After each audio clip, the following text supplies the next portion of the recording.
एक सेल है तो इसको न्यूट्रिशन चाहिए। ये न्यूट्रिशन पहुंचाने का काम सेल बॉडी से ही होती है, ठीक है। सेल बॉडी में साइटोप्लाज्म भरा रहता है। उसके बाद आता है न्यूक्लियस।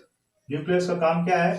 सेल के फंक्शंस को परफॉर्म करना और कमांड करना, कंट्रोल करना। यानी कि इस सेल में जो कुछ भी हो रहा है या जो कुछ भी होगा, ठीक है, वह सारा इस न्यूक्लियस के कंट्रोल में होगा, ठीक है। न्यूक्लियस उसको कंट्रोल करेगा।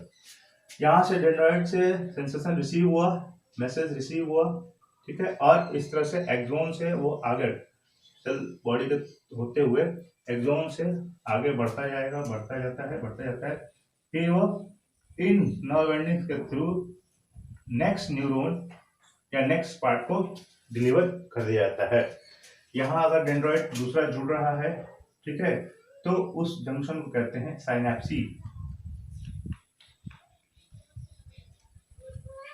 साइनेप्सिस, ठीक है। और अगर मसल से जुड़ रहा है तो उसको बोलते हैं न्यूरोमस्कुलर जंक्शन।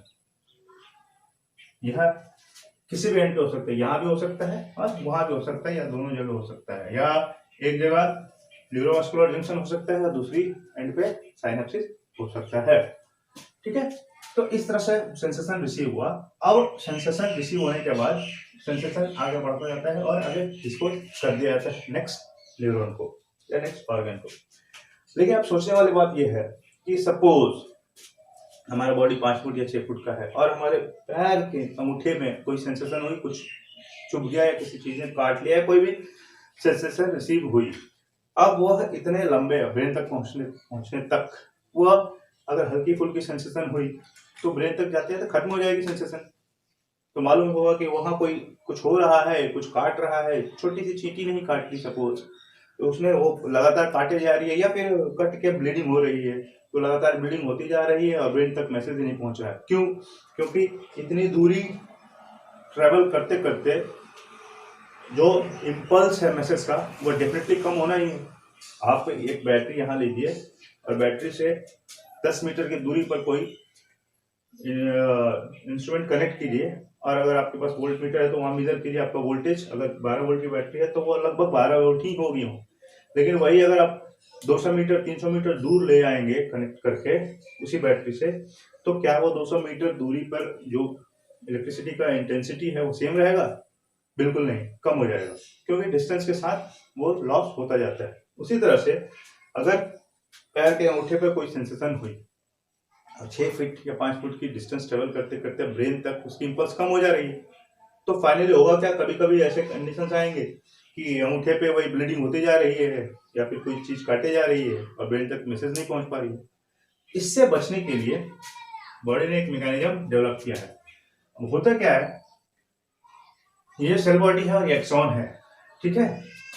यहाँ इम्पल्सेस को स्पीड अप किया जाता है, बूस्ट किया जाता है। आप बाइक चला रहे होते हैं, एक्सीलरेटर देते हैं तो बाइक की स्पीड बढ़ जाती है। उसी तरह से यहाँ पे वही काम होता है। ये जो सेल बॉडी है और एक्सॉन है, इसकी ऐसी बनावट होती है कि इसका जो इम्पल्स है वो बढ़ जाता है। दूसरी बात है, यह आप देख सकते हैं, एक तो वैसे भी ये माइक्रोस्कोपिक चीज है, ऑर्गन है, और उसमें भी ये इतना बड़ा बॉडी है, ये इतना बड़ा बॉडी है और ये बीच में पतली सी बॉडी है, ये टूट सकती है। तो इसको प्रोटेक्ट करने के लिए नर्व फाइबर्स होते हैं इसके ऊपर, इसके सराउंडिंग में नर्व फाइबर्स का कवरिंग होता है, ठीक है। नर्व फाइबर्स की कवरिंग होती है जो इसको स्ट्रेंथ प्रोवाइड करती है, मजबूती प्रदान करती है, प्रोटेक्शन करती है, ठीक है। इसके साथ साथ इस पे एक और चीज होती है,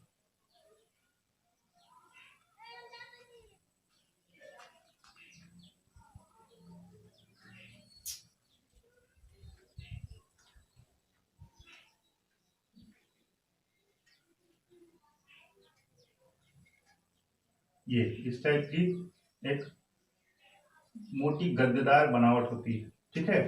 ये जो है ये आपका एक्सॉन था, ये जो मैंने इंडिकेट किया हुआ ऑलरेडी, दिस वाज एक्सॉन। ये जो प्रोटेक्टिव फाइबर है इनको कहते हैं नर्व फाइबर्स। उस नर्व फाइबर के बाद आप देख रहे होंगे कि पैड जैसे गद्देदार ये स्ट्रक्चर ऊपर है, जिसको बोलते हैं माइलिन शीथ। माइलिन का शीथ है, ठीक है, myelin sheath means covering, myelin sheath है। ये जो नर्व फाइबर्स है ये तो स्ट्रेंथ प्रोवाइड करते ही हैं, ठीक है। ये जो माइलिन शीथ है वह स्ट्रेंथ प्रोवाइड करने के साथ, प्रोटेक्शन के साथ साथ स्पीड अप करने में भी सहायता होती है। जो इम्पल्स होती है उसको स्पीड अप करते हैं, उनका स्पीड बढ़ाती है या उनकी स्पीड को मेंटेन करने में सहायक होती है।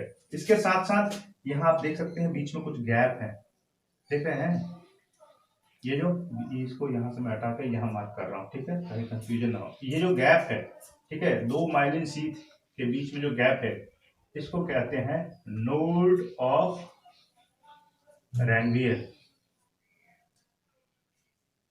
ठीक है, नोड्स ऑफ रैनवियर, ठीक है। ये नोड्स ऑफ रैनवियर और माइलिन शीथ दोनों एक साथ मिलकर काम करते हैं इम्पल्सिस को पेशअप करने का, स्पीड अप करने का। यानी कि यहाँ से जो इम्पल्स गई है, ठीक है, इसकी स्पीड को बरकरार रखने के लिए ये जिम्मेवार है या सहायक है। यानी कि सिंपल शब्द में शब्दों में कहें तो ये जो माइलिन शीथ है और नोड्स ऑफ रैनवियर जो स्पेसिस है, यही दोनों वह कारण है जिसकी वजह से इम्पल्सिस का इंटेंशन कम नहीं होता है। इम्पल्सिस उसी इंटेंसिटी से आगे बढ़ती रहती हैं, चाहे वो कितनी भी लंबी दूरी हो, जिस इंटेंशन से, जिस इम्पल्स से वो आपने रिसीव किए। अब आप ध्यान दीजिए, आपकी इतनी बड़ी बॉडी है, अगर आपके अंगूठे पे छोटी वाली चींटी या अंगूठे के आसपास में वो छोटी वाली चींटी भी अगर चलने लगती है, चलती है, तो आपको महसूस हो जाता है और आप उसको बिना देखे झाड़ देते हैं।